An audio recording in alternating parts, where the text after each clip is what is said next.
pony, the wild mambo, the hunka chunka. That is no longer done. Welcome to Kiss the Reviews. I'm Armando. That's Corey. And today we are doing 1993's Demolition Man. How's that?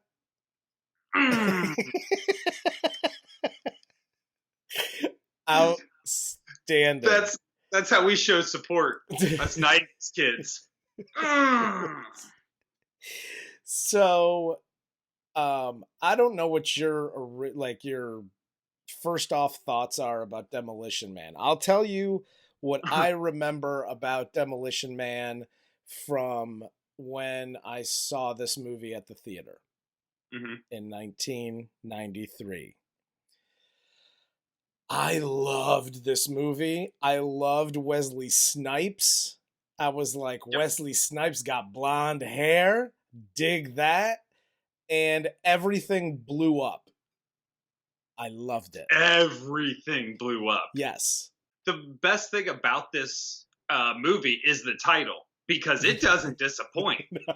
They demolish everything. Yes. Everything. They absolutely do. And so this is, again, another movie that we're doing that I like the concept. Like the premise is great. You have Sly Stallone, Wesley Snipes.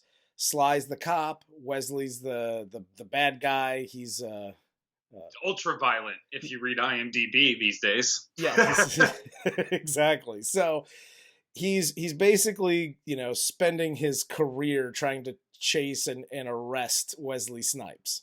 Yes. At all costs. At all costs. He is called a rogue cop more than once. Yes, he is. And in his last attempt to capture Wesley blows up the building. Everything goes haywire. And then Sylvester Stallone is arrested? ? Because Wesley, a.k.a. Simon Phoenix, best bad guy nickname. Best bad guy name ever. It is. But, and they call him by his full name like throughout the whole friggin' movie. It's hilarious. But Simon Phoenix has taken a busload of civilians hostage because nobody comes down here. Postmen figured it out.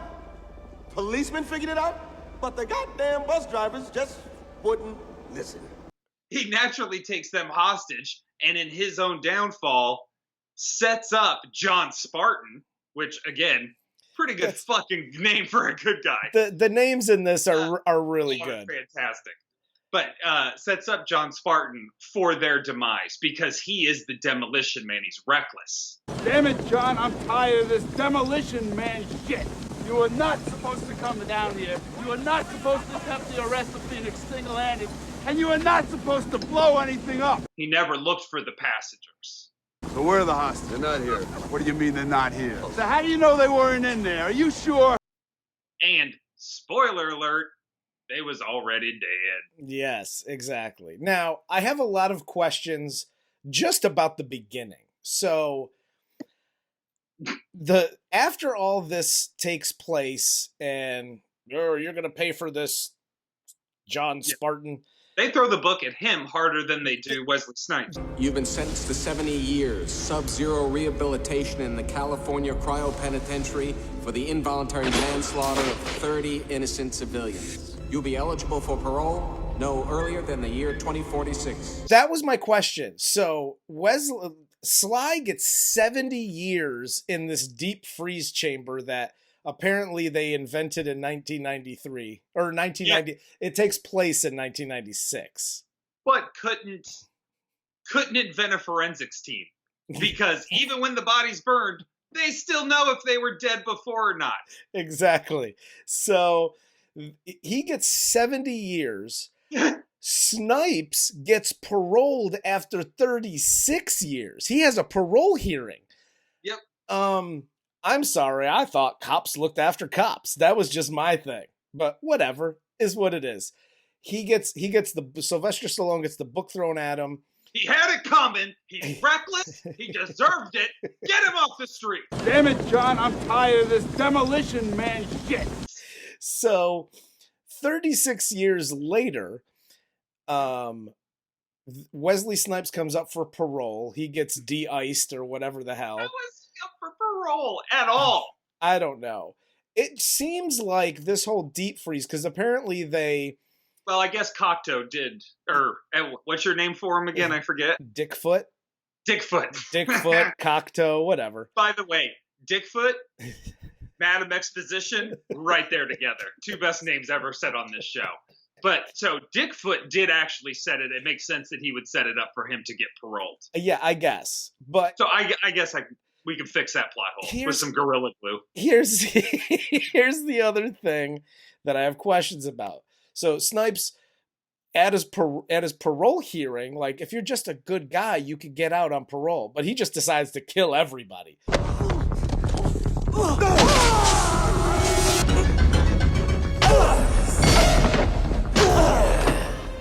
So, yeah. Cool, whatever. Well, it's because none of them are bilingual. Federal Statute 537-29. Stop it! The warden gets super pissed at him. Yeah, he's like, no, y'all motherfuckers aren't bilingual. This is Southern California. I'm killing everybody. Exactly. Well, apparently they had, in 36 years, they had everybody deported. And wiped everybody's minds clean, because Snipes gets out. Their only thought... How was the fiendish Simon Phoenix apprehended back in the 20th? In the end, it took just one man. One cop. John Spartan. So they de-ice Sylvester Stallone. Which, by the way, if your police force is holding a speaker box that's like, what do I do? Request advice. With a firm tone of voice, demand Maniac lie down with hands behind back. Maniac has responded with a scornful remark. Approach and repeat ultimatum in an even firmer tone of voice. Add the words, or else. If that's what you got, just dropping the or else threat from police officer to suspect. Yep. Bro, you better thaw out everybody you fucking can. I now have more questions after Sylvester Stallone gets defrosted, because... Does it have anything to do with seashells? Because I got an answer. I had one note about the seashells on all of the notes that I took, and it literally just says, fuck the seashells. So there's that. We take a hard fuck the seashells stance on Kiss the Reviews. Yes, absolutely. 100%. But 36 years later, because, after Sylvester Stallone gets defrosted, the hilarity ensues as he's trying to catch, Wesley Snipes, because he's in the future and he's just a caveman and he doesn't understand these things. Dude, they call him Neanderthal and caveman so much. Caveman? Here comes the Neanderthal. What do you think you're scratching, caveman? We don't need the Neanderthal. He would be like, okay, so roughly, because he's thought out 32 years later, right? 36 years later. 36. Yes. So roughly, he's somewhere between late 60s, early 70s. The police chief in this is 40? Yeah, 40, 50? Yeah, 40 to 50, somewhere in there. Captain Dickfoot, he's fucking 70 or 80 years old. Otto from Beetlejuice is getting up there. Why is John Spartan the caveman? Yeah. Well, everybody. That makes no sense. That leads it perfectly into my question. So it's 36 years later, and the human race has lost all sense of sarcasm, all sense of humor, and somehow they reverted back to 1800s English, because you say that they say Simon Phoenix's full name the whole way through the movie. That's incorrect, sir. They say everybody's full name through the movie. Zachary Lamb. Simon Phoenix. Any new info on Simon Phoenix? There is nothing, Lenina Huxley. Where's your John Spartan? And that bothered the piss out of me. So Can I tell you one thing? One of the few notes I got when I was writing my first book, okay, was I was like, I am having a good day. How are you today? That makes me feel. There was no abbreviations. There's no I'm. Be well, Lieutenant. Mellow greetings, Lenina Huxley. Enjoy your meal, sir. Dude, if a 6-year-old said that to me, I'd punt that little shit across the room. Dude, okay, I got your mind. I got a couple of One things. thing to revert back to 9th century English, whatever. It's a different thing altogether to speak like a fucking toddler. Well, that's my point. That's crazy. So I wrote a couple of things. Murder, death, kill. What's a 187? Murder, death, kill. With 3 question marks. You're a cop. You don't know what a fucking 187 is? Okay, let's settle down there. What happened to my wife? Her light was extinguished in the big one of 2010.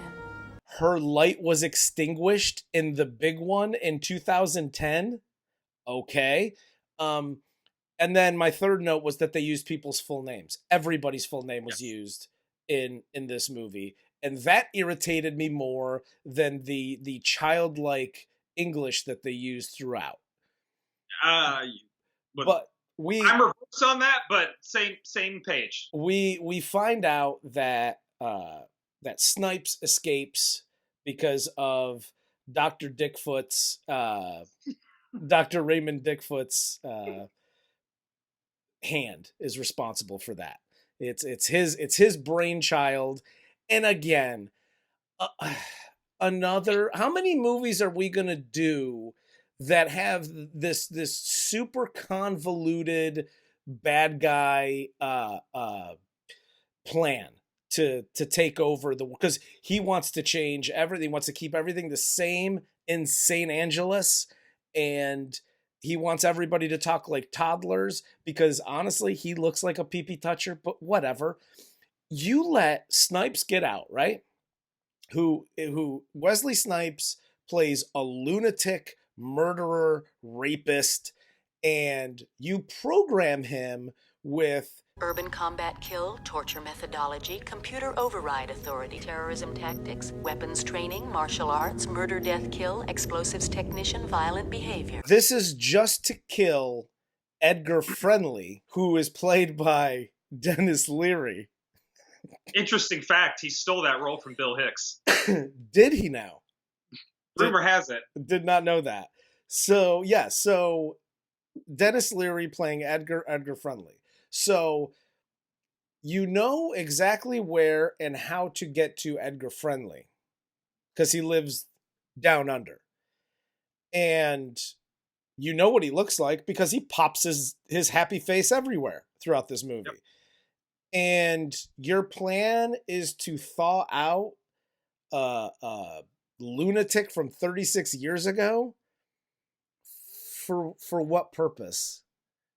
And you program him with all this stuff, including that he can't kill you. He tries because he wants to, points the gun at him, but he can't kill you. Did you not have enough forward thinking to go, well, maybe he could tell one of his homeboys to kill me because that's exactly what fucking happens. That you let him thaw out. He says, here's a list of people I need. All right, bro, just kill this guy. Yeah. No. I downloaded literally just an entire encyclopedia of how to fucking kill people. Yep. And how to wreck shit into your brain. You don't need anybody.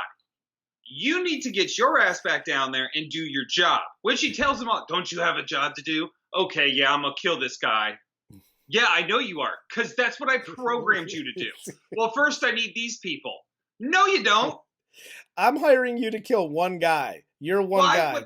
Just go. Why would I let you thaw an entire army of psychopaths out in my nonviolent town when all I want you to do is kill the nonviolent person who, by the way, is just stealing food from Taco Bell? Exactly. That's all. He's not hurting anyone.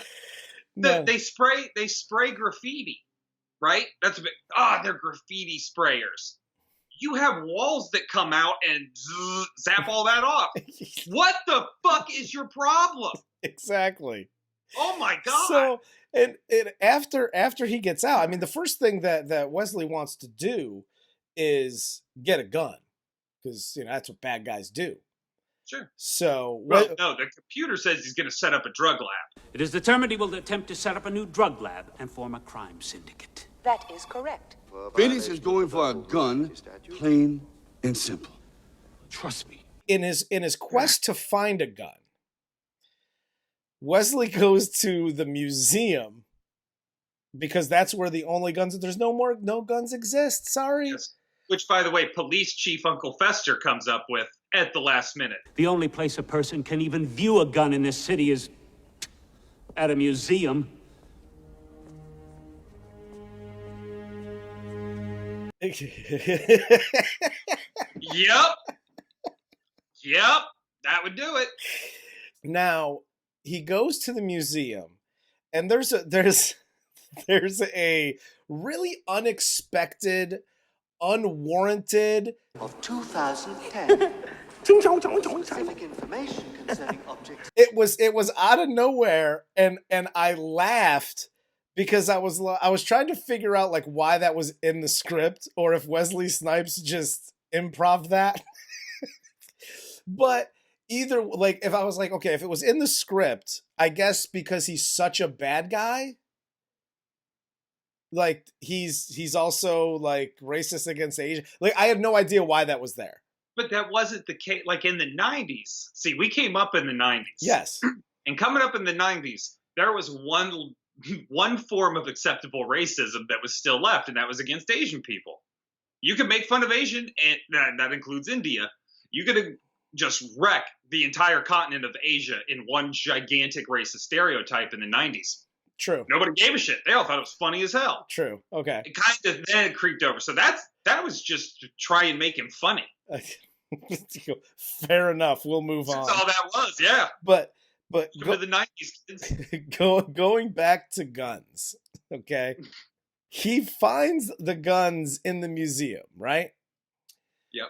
And does he also find an armory of bullets as well? Because I'm assuming they're just on display, but all of them, A, seem to be loaded, and B, he has a never-ending supply of bullets because if there's no guns, then there's no bullets. And if there's no bullets, even if the guns are all loaded, you have about what? Let's call it 15 to 30, depending on the gun. At best. Where the fuck did he find all the rest of the bullets? Because their guns work for the rest of the movie. Oh, yeah. Just spray and pray. Everybody's just shooting all over the place. And imaginary bullets, apparently. But whatever. We'll suspend disbelief for that one. I seem to be saying that phrase a lot lately. Yeah, that scene was like expertly mocked in Pineapple Express during their shootout in the big drug warehouse where they just keep finding guns that are fully loaded. Pretty much based on that. Unbelievable. So here's the other thing I have a problem with the people of 2032 St. Angeles. How does Sandra Bullock or anybody in St. Angeles not know sayings? He's finally matched his meat. You really licked his ass.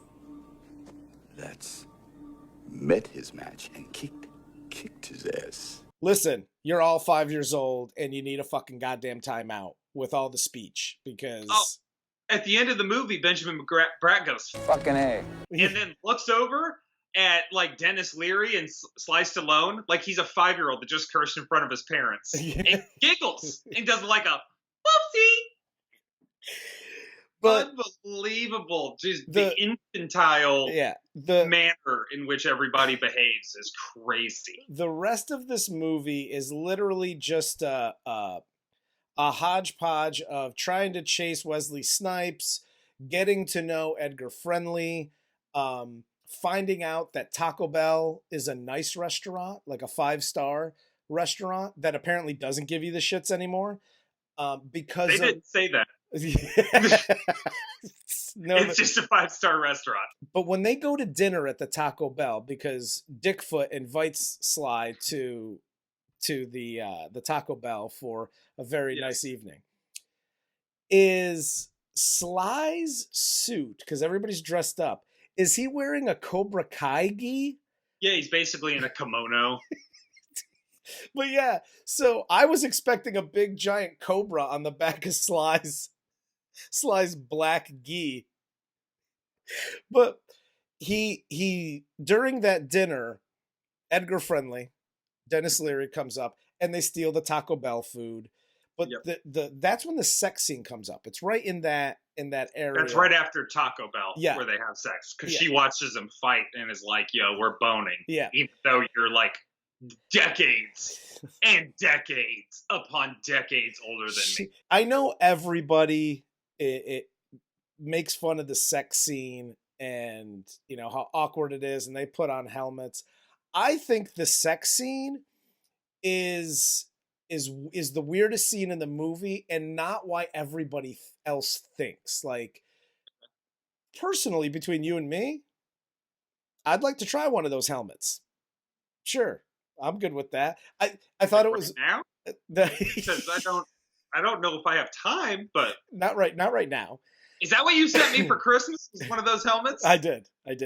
So, but I mean, I'd like to try. I thought it was weird that she was like, "Here's your helmet, and here's a towel. There you go. You're gonna go in your pants." That's my question. Is it for his pants or is it just in case he gets sweaty? Because I was very confused as to like because his vision's blocked. He's basically wearing like AR goggles or what are VR goggles. Yeah. So is he just supposed to keep the towel in like shooting range, or I don't know. The towel. I don't know, because he was sitting up the whole time too, and so was she, and she seemed a lot more experienced. So if you're just sitting up, it's just yeah. I'm not going to get into the physics of the male ejaculate, but needless to say, I need to know why that towel was used. I want to know why how the towel was being used. Because I don't. The towel, it goes along the same lines as the 3 seashells. We'll just fuck the towel, fuck the 3 seashells. We'll leave it at that. This is why you have to fuck the 3 seashells in order to get off. This is why, and this is the reason the sex scene is the weirdest scene in the movie. Okay. She gets mad at him because he breaks connection. Then he was like, that's how you make love? And she was like, oh, you want to exchange fluids? And he was like, yeah. Boney, the wild mambo, the hunka chunka. Hunka chunka? You tell me, find one person in 1996 who used the term hunka chunka to refer to sex, and I will give you $1,000 on the spot. Period. What's ironic is the way the rest of the future people speak in this movie, hunka chunka should have been like dirty talk. Like, you know the hunka chunka? Oh, you want a J on my B's without using the C. Okay, now I understand what you're saying. Hunka chunka. Maybe I'm wrong. I don't know. No, you're 100% right. But that scene is just so weird. It's so weird. It's cringeworthy.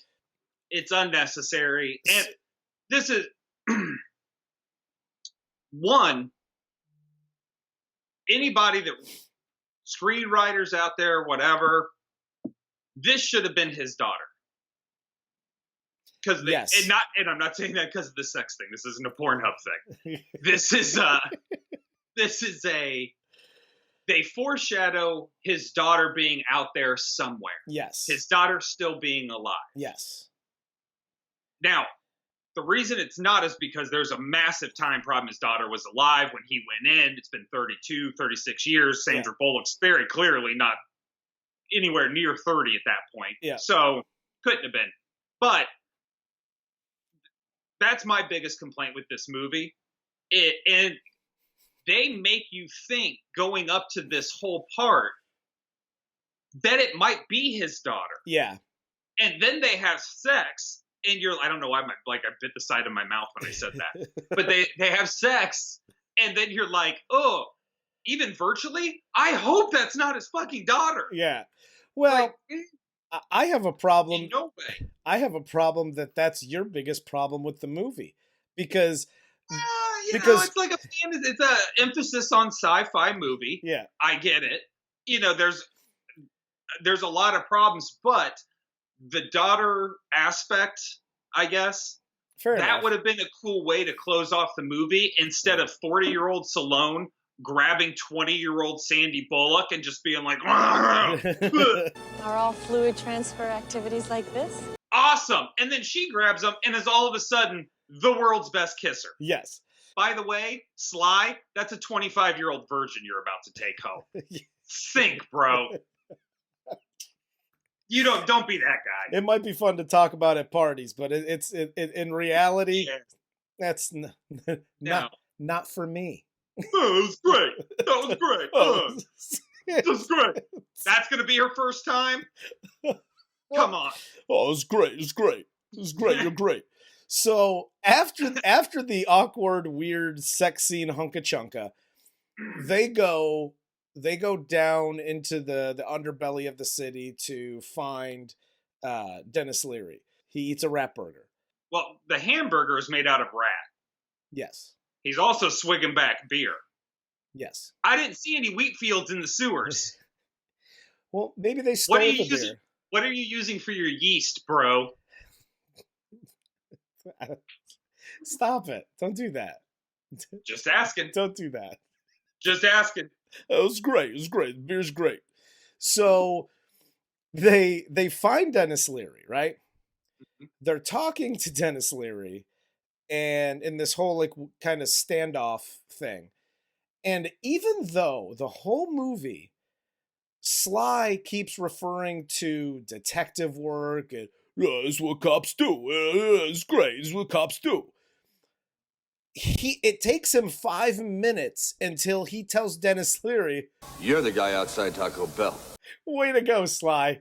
It goes into Denis Leary's monologue, basically from his stand-up act. I want high cholesterol. I want to eat bacon and butter and buckets of cheese, okay? I want to smoke a Cuban cigar the size of Cincinnati in the non-smoking section. I want to run through the streets naked with green jello all over my body. I want to know if Denis Leary asked to have that put in his contract, like, yeah, see, I gotta have my act and I gotta have that monologue in the movie. You just put that.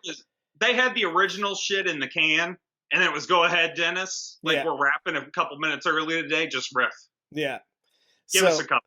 He does that a couple of times in the movie, but Wesley Snipes finds them in the underground. They get the supercharger, 72 GTO. Yeah, something like that.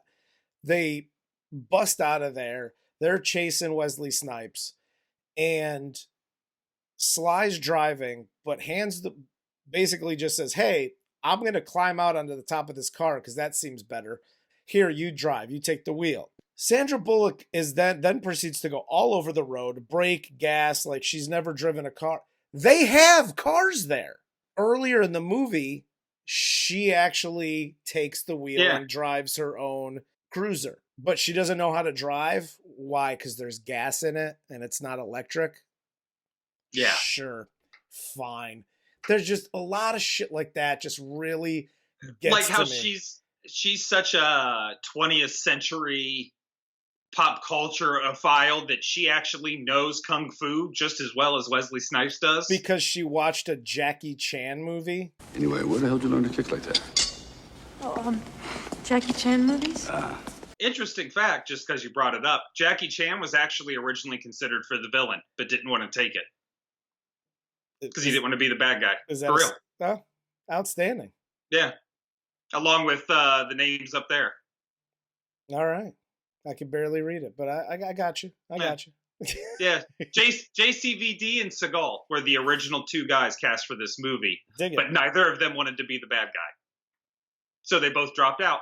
Well, you know what? Good for them. Because I wouldn't want to be in this piece of shit movie either. So anyway, they get to the end.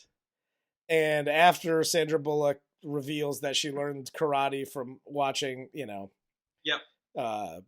one of Jackie Chan's movies, Snipes is in the cryo chamber, right? Sly finds him there.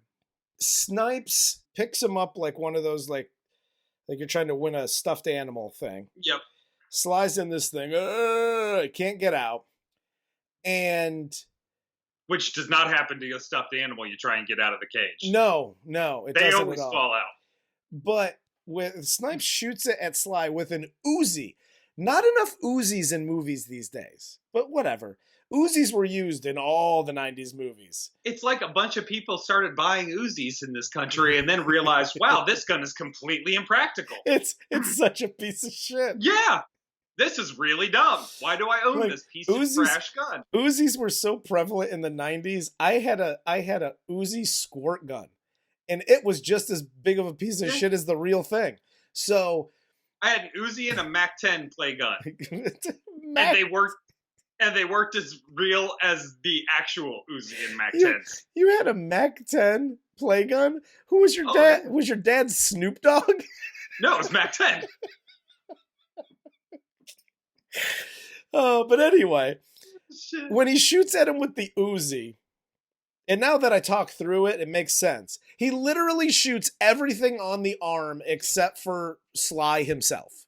Yep. Like the whole metal arm, ching, ching, ching, ching, ching, ching, never hits. If he would have aimed at the sunroof with the Uzi, he would have hit Sly dead on. No kidding. Sly breaks out because things get cold. As they do. So he breaks out of that. Terminator 2 showed us how that works. Exactly. You freeze stuff and then you fuck it up. Yeah, fighting commences. Sly, this is the thing that I have the biggest contention about throughout the whole movie. Sly freezes the ground because it's wet and science. He's sitting on the ground when he puts the thing on and it freezes.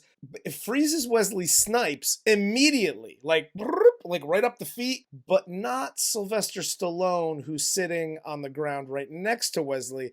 The ice and science give him a chance to climb up some shit and get away, so he doesn't freeze. Science is well known to be biased and clearly saw who the good guy and who the bad guy was in this situation. Exactly. So it was like, hold back the freezing process. And we all know Italians don't freeze. So, science.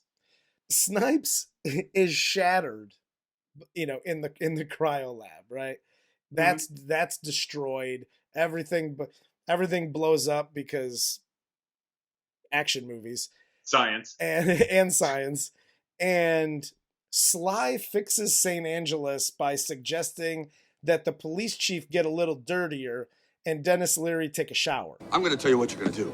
Why don't you get a little dirty? You will like clean. And somewhere in the middle, I don't know, you'll figure it out. And weird 40s and 20s kiss, credits. Is that about... No, that's actually one of the better summations I've ever heard in my life. Because that's literally what he does. An entire civilization that you have just demolished is looking to you for some sort of an answer. And the best you got is a glib cliche to your fucking police chief, who's, by the way, a scared 60-year-old man. Have you ever seen a grown man, like 60-year-old grown man, look scared? It's horrible. You don't ever want to see that, ever. Mm-hmm. This guy's pissing. What do we do? Our whole way of life. What we do? How will we live? I'll get a little dirty. Hey, you. Take a fucking shower, huh? Dude, if he did a cigarette over his mouth like this and fucking popped an Andrew Dice Clay out, I would not have been surprised. Hey, you need to get a little dirtier and you need to take a shower.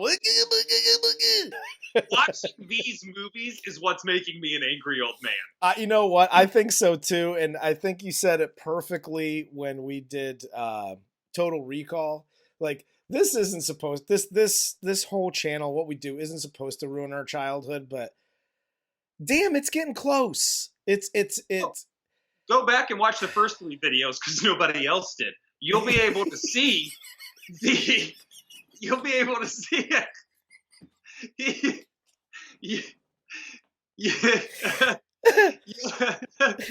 You'll be able to see how at first it was just jokes. It was joke timing. Ha ha ha, jokes. And this was funny and that was funny and this didn't make any sense. Yeah. And everybody did a good job. Let's move on. And now it's like, I'm fucking killing his kids. This fucking ruined my life. It's unbelievable what's happening. Yes, no, absolutely. As we get deeper and deeper into this, I don't like the person I'm becoming. I'll be perfectly honest. This was an experiment that went horribly wrong. Fuck you. Does it stand the test of time? Oh God, no. Okay. Well, Jesus, no. Cheers. I didn't think you were really going to ask that question. I gotta ask whether it's obvious or not. Your paycheck depends on it. I feel you. It really does. That 32 cents I get. So yeah, don't waste your time. Actually, I will say this: Wesley Snipes' character, outside of his just peppered in racism here and there, is actually it's a really cool bad guy. No, it's a great bad guy. Eccentric, kind of different bad guy. This had not been seen, and this was one of the first times that a guy who was typically playing the protagonist in movies flipped it and was the bad guy. And he did a fantastic job. He absolutely did a fantastic job. I loved him in this movie. Yep. I think is as childish as the script writer made the dialogue. Sandra Bullock did a great job. I think a lot of people in this movie did a great job. It's not this movie. It wasn't about the acting. I think it had just had everything to do with the script and just shit that just didn't make sense. Yeah, exactly. Sandra Bullock actually deserved all of the Academy Awards for her role in this movie because she pretended like she had sexual chemistry with that fucking dude. Ew, disgusting. For Corey, I'm Armando. This is Kiss the Reviews, and this was 1993's Demolition Man. Send a maniac to catch a maniac.